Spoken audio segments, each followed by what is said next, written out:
вонь, мухи. У нас здесь вот люди живут, нормальные, хорошие люди. А в чем ваше страдание заключается? Толпы маргиналов, алкоголиков. Они выбивают стекла. И такое каждый день? Да. А как жить? Он блевал всю ночь. А второй труп кто? Там была драка. У нас кровь течет рекой по ступенькам. Ну, это ужасно иметь такого соседа. Вот до тюрьмы он такой же был? Нет, он, конечно, такой дерзкий товарищ у нас. Сильно вам достается? Он прям орет, что он сейчас придет и убьет. Их там толпа пьяных мужиков. Вы его до сих пор жалеете? Но он человек, а если не я, то кто будет жалеть его? За 4 года впервые вы сейчас увидите Виталика трезвым. А он может зайти в студию сам? Зайти он не может, но заехать может. Давайте его позовем.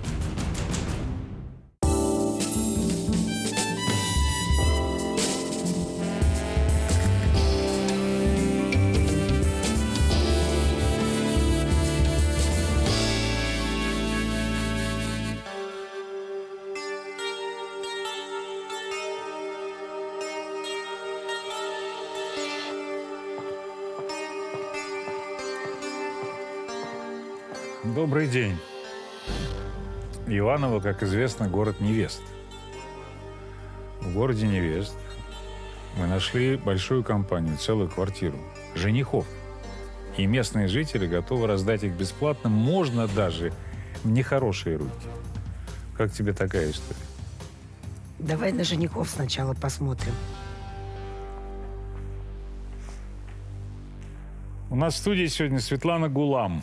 Здравствуйте, Светлана. Здравствуйте. Вы, у меня написано, страдаете от своего соседа Виталия Власова. Это так? Это, к сожалению, так. А в чем ваше страдание заключается? Несколько лет тому назад в наш подъезд въехал так называемый сосед Виталик. Дело в том, что Виталик отбывал в местах лишения свободы. И вот когда он приехал к нам жить, мы сразу же в первой неделе поняли, что ну все, наша жизнь уже прежней не будет. Почему? А что поменялось-то? Вы знаете, толпы маргиналов, алкоголиков, пьяниц, вся местная шушера, она просто вот повалила в наш подъезд. И сколько это продолжается уже? Где-то около 4 лет. 4 года. Да. А что, собственно, там, кроме шума, понятно, пьянок и так далее, что вас беспокоит больше всего? Они дерутся. Драки ночью, с утра до вечера, выбивает стекла. Виталик живет на 2-м этаже, и у нас проходит газовая труба. И очень удобно по газовой трубе забираться к нему на балкон. А если балкон закрыт, они выбивают стекла. Ну, нетрудно предположить, что он, конечно, да, с ними бухает тоже. Да. Да, он собственник. Там квартира это? Да, квартира на 3, там 3 собственника. Его Кто? отец, он и его брат. Я так понимаю, что вы многие вещи фиксируете на камеру Обязательно, телефона. обязательно. А потому что как нам доказать? Мы Ну все фиксируем. Давайте посмотрим чуть-чуть из ваших приключений. Это кошмар. Это просто кошмар. Опять? Все, ушла отсюда. Виталик, 1:00 ночи уже, ты понимаешь? Все спят. Нет, я вас понимаю. Ну что понимаем? Я Встаем и вас уходим. понимаю. Смысл в том, И оставляем его в покое. Дружки что его такие. никто не трогает. А зачем вы сюда приходите, если есть у вас жить? Кать, зачем сюда приходишь? Зачем? Молодой человек здесь тусуется. Забирай молодого человека и уходите.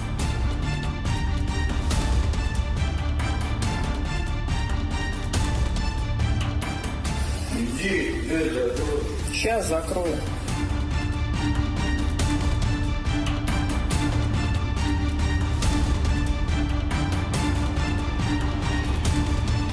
Давайте, поднимаем. И такое каждый день? Да, Какой ужас. А как жить? вот так и живем. Послушайте, первый вопрос напрашивает сам по себе. А полиция где? Ой, вы знаете, полиция приходит, участковый проведет беседу, нам напишет, что провела С кем беседа. беседа? Вот с этим? Конечно. Скажет А на ему, каком языке он с ай-яй-яй, ними говорит? а-та-та. Потому что мы обращаемся постоянно в полицию, мы вызываем наряд за нарядом. Ну, придут иногда тоже полицейские, постоят с нами, повздыхают, скажут, А ну его чего? хоть раз забирали в полицейский участок? А он сейчас не ходит, он в таком состоянии, нет, не трогает. Забирает в основном его дружков. А там только они бухают или наркота тоже? Вы знаете, он был раньше в употреблении. Запрещенку он принимал. Я не знаю, как сейчас. Мгм. Но там лежат фанфурики. У нас продаются такие, знаете, фанфурики, которые они разводят. Их у нас везде полно. На улице, в подъезде. У него в квартире их, ну, прям видно, что они прям вот их пьют. Я так понял, что у вас там даже смертельные случаи были какие-то. У нас за последние полгода два смертельных случая. 2 трупа в этой Два квартире. трупа. Один последний был вот 12 апреля. Его вытаскивали мы. Это как? Как? А просто некому. Светлана помогала. А зачем вы их вытаскивали? Ну, потому что там алкоголики такие, что они вообще еле-еле дышали Подождите, и ну а еле ходили. вызвать опять же полицию, скорую. Там уже некогда было вызывать, надо было быстрее убрать, чтобы дети вообще не видели. Но дети это видели. А потом, когда приехал труповозка, долго-долго ждали, я не выдержала и помогала вытаскивать. А причина смерти в чем? Типа язва или перепил. Он блевал всю ночь. Ужас какой. Я даже не подозревал, что такое возможно. А второй труп кто? Там была драка, это все было сказано полиции. Ну, поставили диагноз типа цирроз печени. То есть вы считаете, что это убийство было? Возможно. Возможно, потому что дерутся они, вы не представляете. У нас кровь, она просто иногда прям течет рекой, вот прямо честно, течет рекой по ступенькам. Так у них Это там как? еще и бойцовский Они клуб. дерутся, они приводят своих мадам, а эти визжат с утра до вечера, они их голышом в крови выпускают на улицу, те бегают невменяемые, потом они заводят их опять. Вы не представляете, что у нас творится. И полиция молчит. Полиция у нас отписывает: не выявлено нарушений, не выявлено. Хорошо, но кроме полиции есть какие-то другие органы, там, Конечно, жилконторы. мы обращались. И что? Мы писали в жилищную инспекцию. Жилищная инспекция нам прислала ответ о том, что она наше обращение перенаправила Роспотребнадзор, в администрацию. А я так понимаю, что дверь у него вообще не закрывается. Там тряпочка. Там тряпочка. То есть вы имеете такой же доступ свободный в эту квартиру, как все эти бомжи, проститутки и все остальное. К сожалению, да, мы иногда, когда они дерутся, ругаются, да, к сожалению, мы приходим и фиксируем, что там происходит. Я почему говорю-то, что вы нам хотите показать, как он живет, небольшую экскурсию провели. О, да. Давайте посмотрим.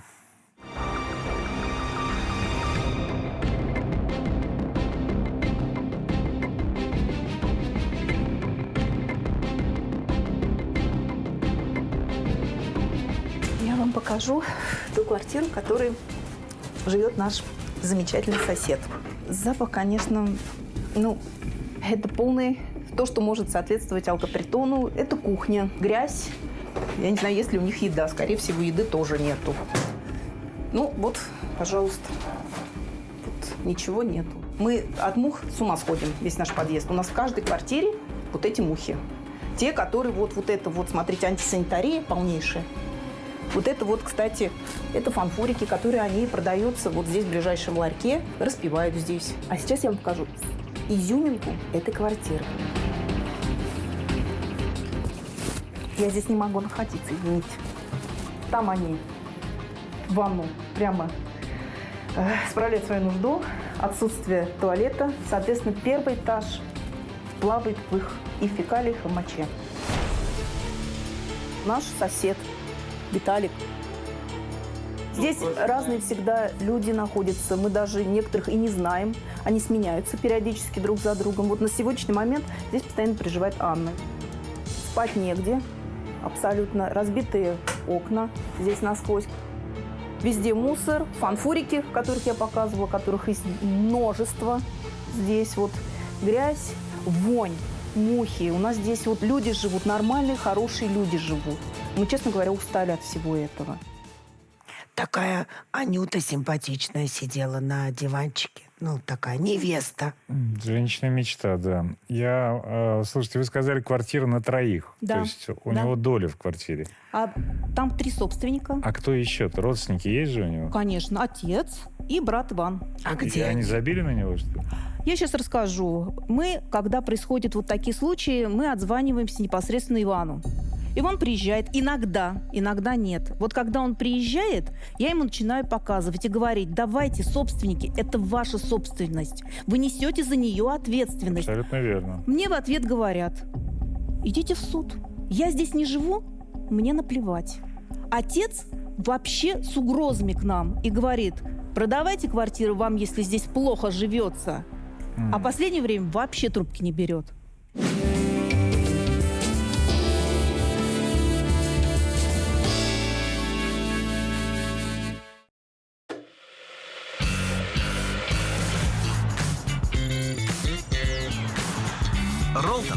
вкус, который ты любишь.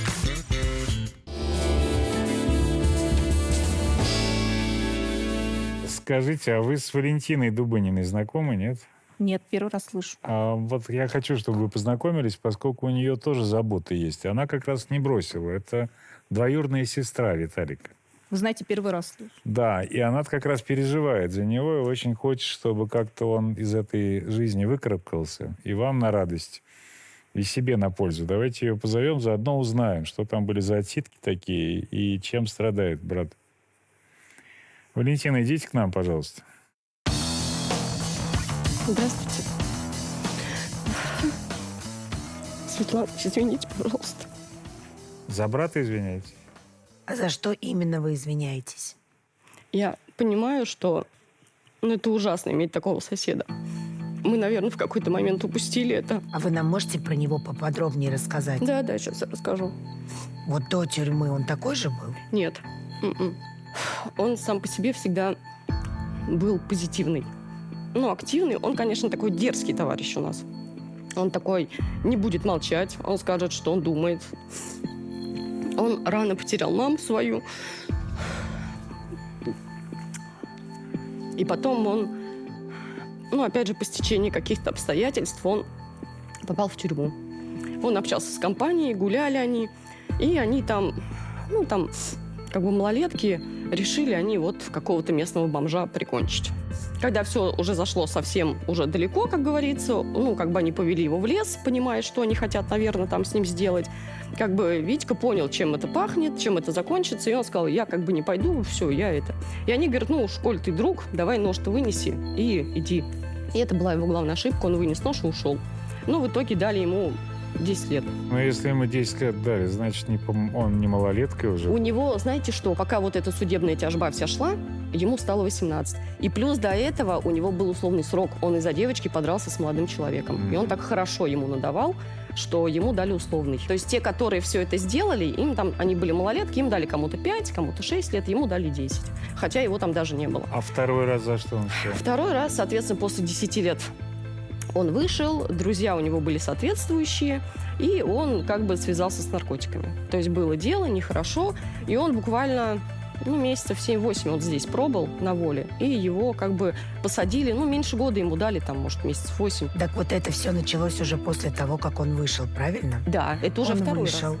въехал в эту квартиру, Да. и ушел в жесткий запой. Да. Там не запой, там и наркотики были, все там было, да. Я понимаю, что у вас там совсем беда. Я бы с ума сошла, честно. И я понимаю, почему вы Давайте здесь. посмотрим. Вот мы видели сейчас, что внутри происходит квартиры. Да. Но с чем сталкиваются соседи почти каждый день. Гляньте на экран, пожалуйста.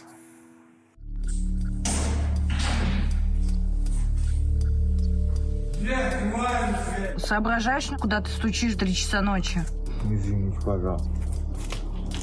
Здравствуйте. Ты по газовой трубе не полезешь. А почему? Слезай, говорю. Я слезать уже не буду. Значит, ночую здесь.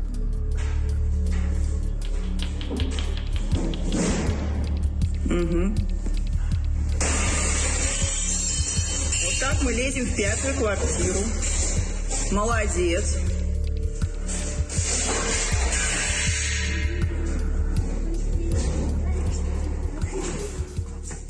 Это что происходит? А где полиция? Полиция приезжает, мы им вот это показываем, и все.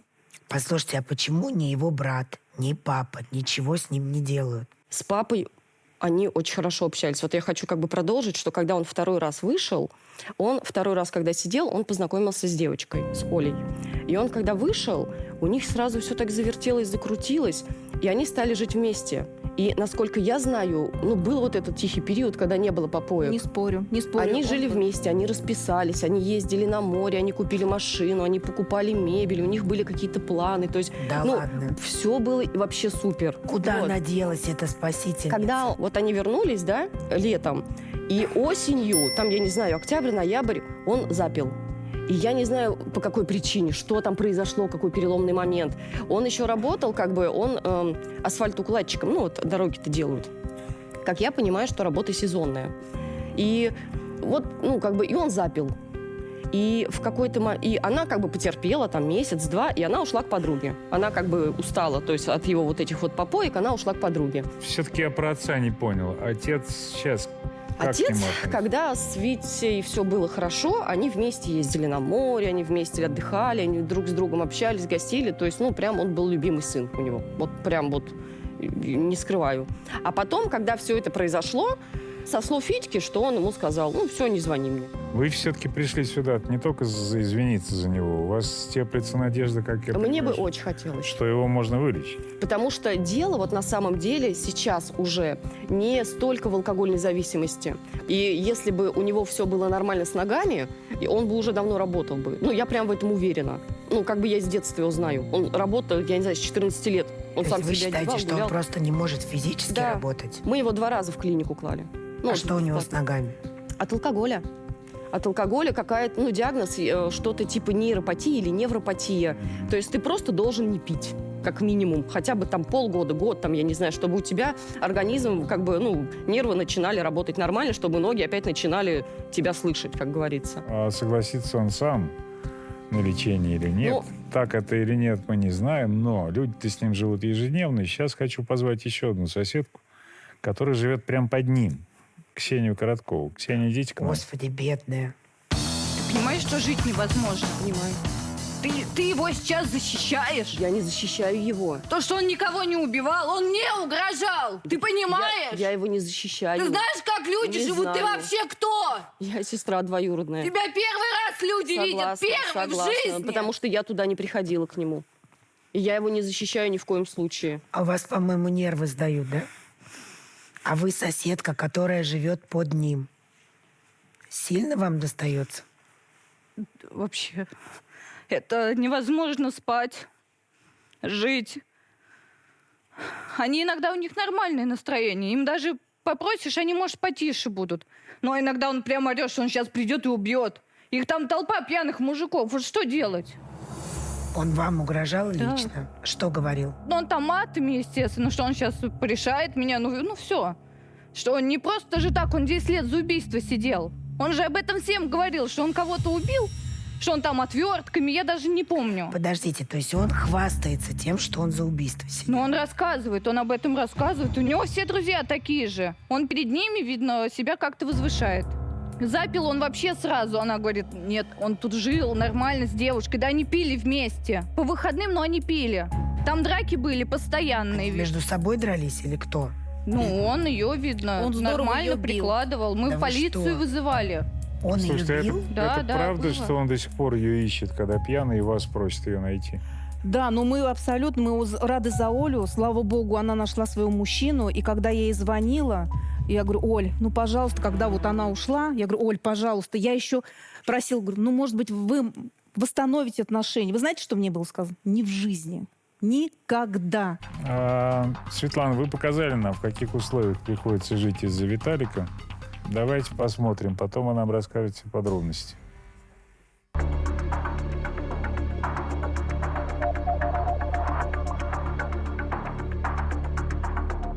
Моя квартира находится на 1-м этаже. На 2-м этаже живут алкоголики.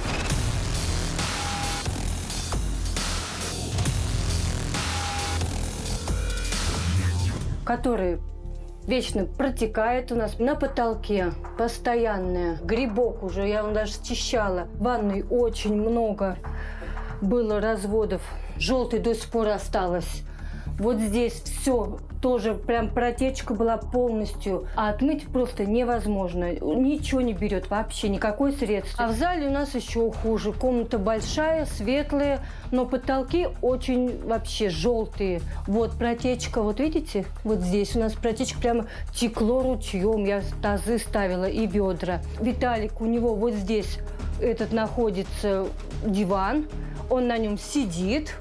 И вот здесь у меня желтое. Видите, какое желтое пятно? Прямо оставил мне на память. Вот здесь у меня кухня находится. Потолок, который можно посмотреть, какие пятна остались. Вот здесь у меня отвалились обои. Вот они прямо шелестят, потому что по трубе вода текла, и по этой стене тоже текла вода. Вот здесь у меня было фотообои. Вот осталась красота. Плесень пришлось отрезать, зачищать. Вот здесь тоже у меня все оторвала, все почистила. Больше всех страдаем мы, конечно, от этого, от Виталика. Свет, я вот что пытаюсь понять. Вы от него страдаете, он такой рассекой. Но мне говорят, что вы его еще и подкармливаете иногда. Да, я его подкармливала, мне было его жалко. Я думала, он хоть образумится и встанет на путь истины хороший, но оказалось нет. Но вы его до сих пор жалеете. Но он человек, его тоже надо хоть немного пожалеть. Но если не я, то кто будет жалеть его? Мы, естественно, не могли у Виталия самого не спросить, что происходит с его жизнью. И он в Москве, во многом, кстати, вам благодаря. Потому что, нелегко было, прямо скажем, его вывести. Давайте посмотрим, как это было.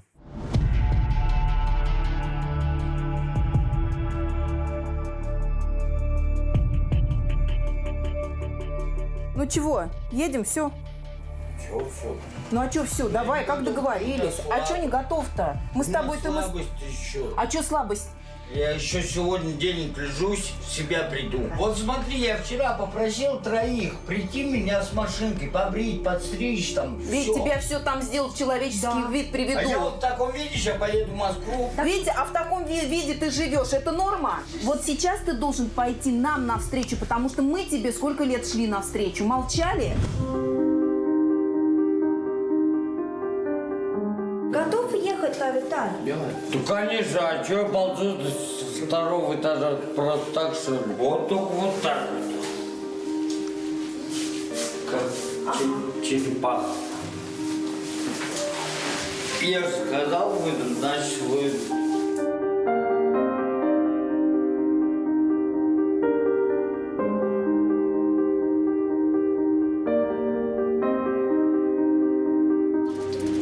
Это Вань.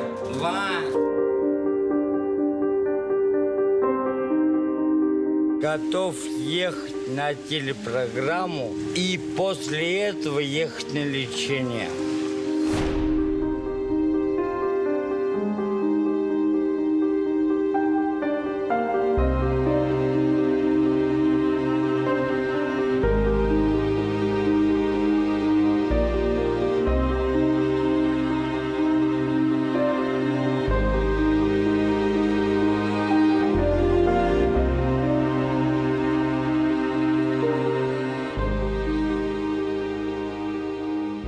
Ой, скучно вам будет, если вдруг Да, он у меня съедет. работы лишили.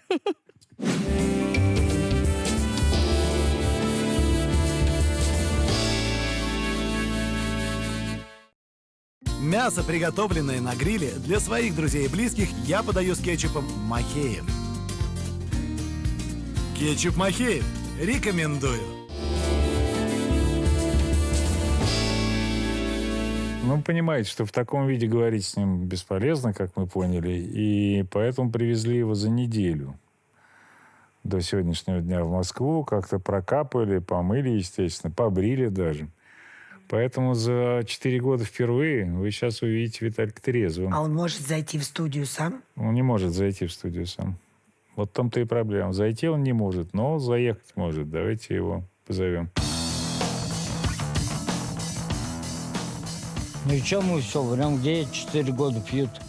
А сколько? Во-первых, я живу там уже не 4 года, а с 14-го года. А ты, Ксюша, перед тем, как орать, себя-то вспомни, как ты тусил у меня в 14-м году, когда Я думала, вы освободился. сейчас выкатитесь на этой коляске и извинитесь. Ну, потому что, типа, неделю не пил.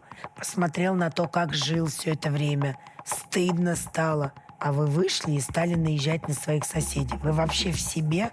Себе? То есть вы считаете, что тот образ жизни, который вы ведете, он Я нормальный? Я не считаю, что тот образ жизни, который я вел, что он нормальный. Да, я хочу себя в порядок привести. Обратно вернуться к нормальной жизни. А что для вас нормальная жизнь? А куда денутся вот эти все? Ну, вот эти вот все. Девочка, эта, которая там лежит у вас. Вот эти вот, которые в окна разбивают, да, Да, которые... без разницы, куда они денутся. Да Пускай нет, они бывает. никуда не денутся. Это вот, смотри... Они не будут ходить тут ко мне больше. Послушай, история простая. Это тебе Иван Васильев, с которым ты уже успел, видимо, познакомиться, поскольку он вот сейчас пытался привести тебя в божеский вид. И, кстати, ножки-то не ходят. Они двигаются, Но вот Василий, врач, Ну. говорит, что еще недельку не попьешь и будешь ходить. Недельку всего, заметь. У меня, большое сомнение про то, что вы хотите чего-то изменить в своей жизни. Потому что если вы не захотите, и мы соберем в эту студию или там, не знаю, всех психологов мира, всех наркологов мира, никто вам не поможет. Вы понимаете, что вы умираете? Вы умираете, вы себя убиваете. А любой врач тебе скажет, что реабилитация в таком случае бывает длительной и тяжелой. Я знаю, Да. я готов. Все будет по-другому. А почему Сколько вам лет? Полных 37. Вы, когда пьяный, говорят соседи, вы по-прежнему Ольгу, свою бывшую жену, ищете и их заставляете искать. Значит, любите все-таки еще, что ли? Может, привычка просто какая-то осталась. Послушайте, так а вы в запой-то ушли, потому что она от вас ушла, из-за этого вы запили? Можно сказать, да. Мы просили Ольгу приехать на программу, а она согласилась только на интервью. Давайте послушаем. Человек, если ему что-то не нравится, он сразу начинает кричать. Было то, что мы пару раз дрались, скажем так. В принципе, расстались, стрелялись. Именно вот то, что он начал тогда пить. Еще когда выпьет, он просто меняется очень сильно. Ему уже все равно, то есть он где-то что-то заденет, снесет полку, где-то что-то разобьет, перевернет, все раскидает. Он всегда мечтал в машине. В принципе, мы решили взять кредит, взяли, нам одобрили. Он порадовался. И после этого почему-то начал пить еще сильнее. Насколько я поняла, он просто расслабился, что у меня кредит, мне деваться некуда, и можно расслабиться. Но когда мы расставались, вот на тот момент он уже 2 месяца практически не ходил ни за кой. С ним разговаривать было бесполезно. Если я еще приеду, может появиться какая-то надежда, а мне вообще не хотелось ее давать. Очень не хочу становиться его стимулом больше. Но надо стимул. Внушите ему, что он найдет себе хорошую девушку, и она нарожает ему кучу детей.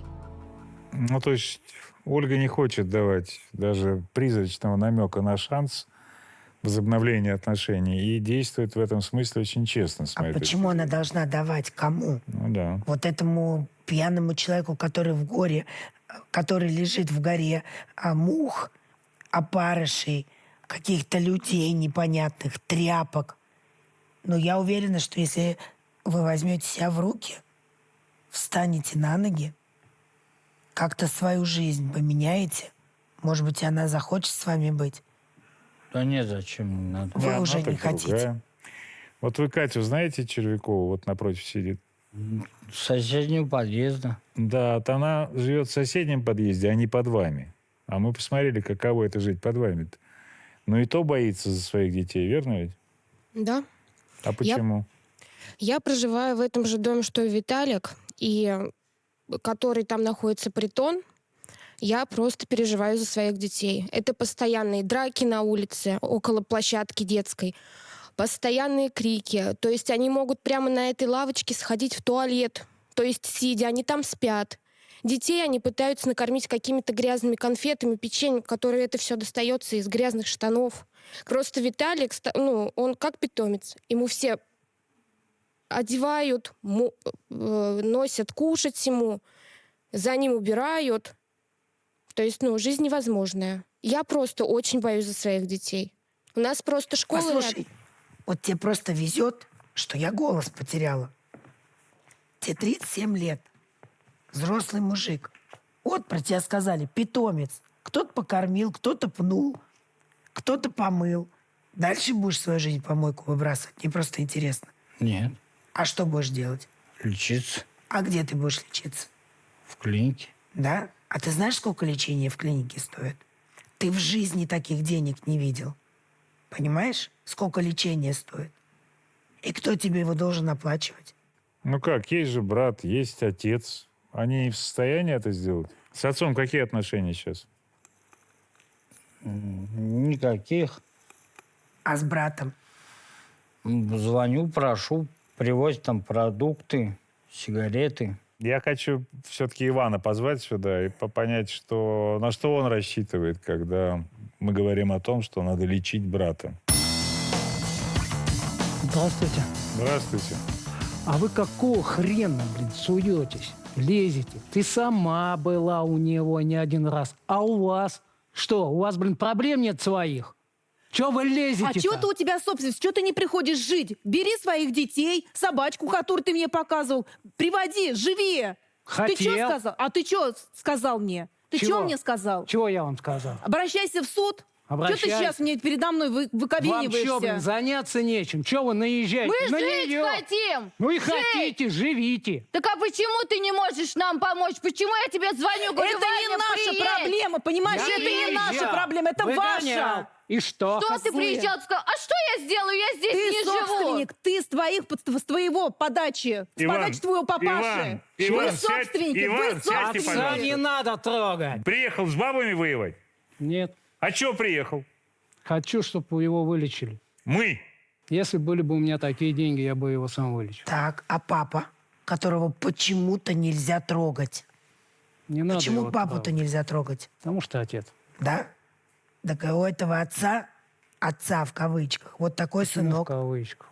Потому что у нормального отца такого сынка не будет. Вы вышли и в таком тоне стали с женщинами разговаривать.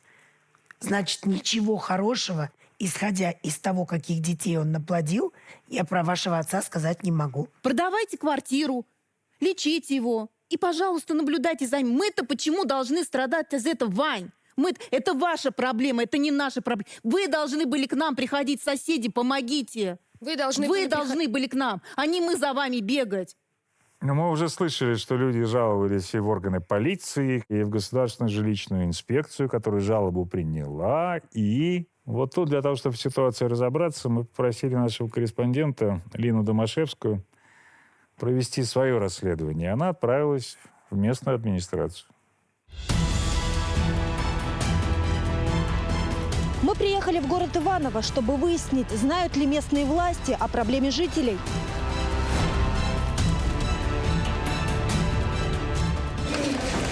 Здравствуйте. Захаров Иван Николаевич. В каком кабинете?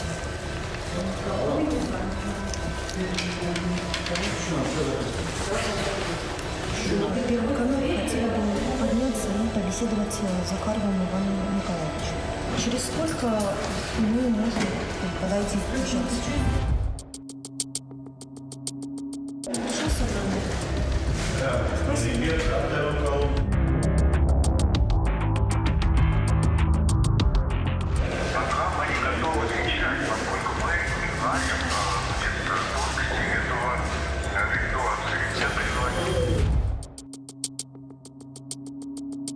собрали информацию? Ну да, к сожалению, мы не нашли обращений к нам по этому адресу. Жители утверждают, обращения были. Администрация, что их не было. Кто говорит правду, узнаем у службы жилищной инспекции. В службу поступали обращения жителей дома по проспекту Текстильщиков номер 8А. Их было 2. Они поступали посредством электронной почты, где жители жаловались непосредственно на ненадлежащее содержание жилого помещения и антисанитарию, которую развел собственник данного жилого помещения. Поскольку указанные вопросы выходят за пределы компетенции госжилинспекции, данные обращения были направлены в адрес администрации города Иваново и в адрес управления Федеральной службы по надзору в сфере защиты прав потребителей и благополучия человека по Ивановской области. Мы вновь позвоним Юрию Владимировичу Короткову и узнаем, почему ранее он ввел нас в заблуждение. Алло, здравствуйте еще раз, Юрий Владимирович. Это Алина, Первый канал. Мы посетили госжилинспекцию, письма в администрацию все-таки отправлялись, и обращения были. Можете сказать, прокомментировать? Вы просто сказали, что ничего не было. Было письмо из госжилинспекции в декабре 2021 года, однако квартира номер 5 будет в собственности граждан. У нас полномочий по регулированию этого вопроса нет. Можно все-таки как-то повлиять со стороны администрации на собственника жилья? Закон, вы заблуждаетесь. У нас юристы прекрасно знают всю нормативную базу, которая касается этого вопроса. Почему ранее вы сказали, что никаких обращений не было? На тот момент, когда мне звонили, у меня не было этой информации. За 3 часа в администрации все-таки смогли найти обращение. Правда, делать, судя по всему, никто ничего не собирается.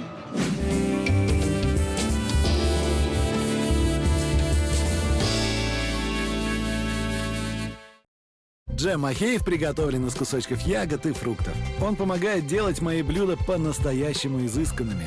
Джем Махеев 100% натуральный.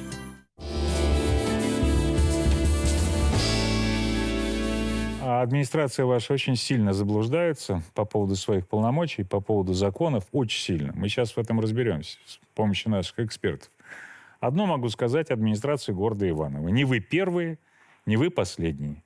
И прокуратура придет, и следственная проверка будет назначена. Все будет, ребят. Ждите. У вас есть в этом доме муниципальные квартиры? Или Да, да. Все, даже говорить не хочется. Я, конечно, в шоке. Мне очень нравится администрация, да, избранники народа для народа недоступны. В каком кабинете там сидит Иван Иванович? Ни в каком. Да, ну прекрасно.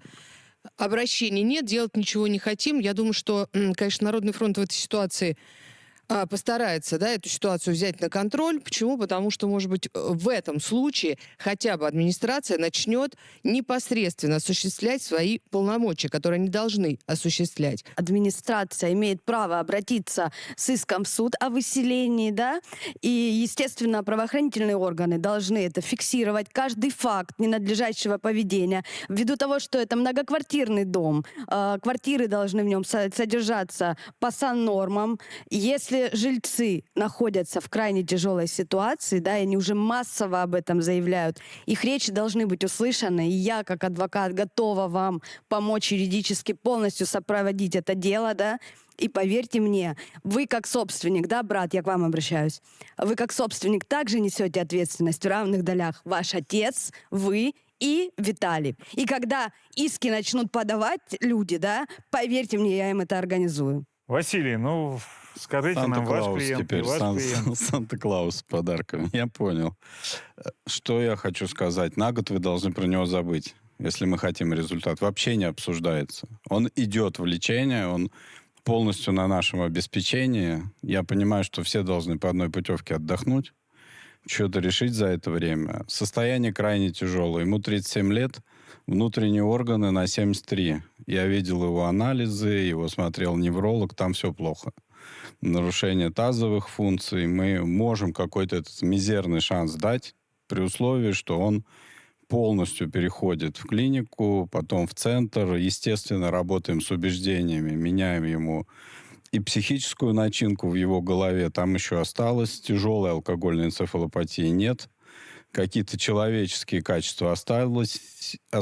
Не зря его тут питомцем называют, жалеют, подкармливают. То есть человек, ну вот, совсем в какого-то негодяя не превратился.